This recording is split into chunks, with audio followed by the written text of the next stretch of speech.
How to fix if iPhone apps are not downloading. Start by opening the Settings app on your iPhone. Scroll down and tap on Screen Time, then scroll again and tap Content and Privacy Restrictions. At the top, tap on iTunes and App Store Purchases. If installing apps is set to Don't Allow, change it to Allow. You might be asked to enter your Screen Time passcode, so go ahead and type that in. If you don't remember it, you can reset it using your Apple ID. After that, go back and turn off Content and Privacy Restrictions entirely. Now try searching for the App Store in your app library and attempt to download an app. If it still doesn't work, head back into Settings and return to the main screen. Scroll all the way down and tap on App Store.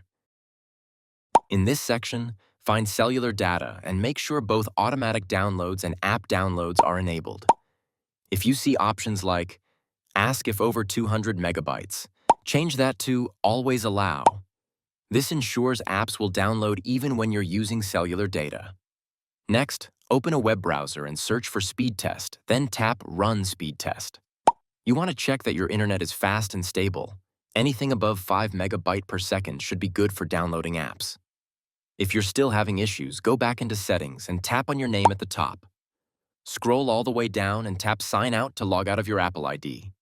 If the Sign Out button is grayed out, go back to Screen Time. Then tap Change Screen Time Passcode and turn it off. Enter your passcode to confirm, and then return to the top of Settings and try signing out again. Once you've signed out, log back into your Apple ID, and after that you should be able to download apps normally.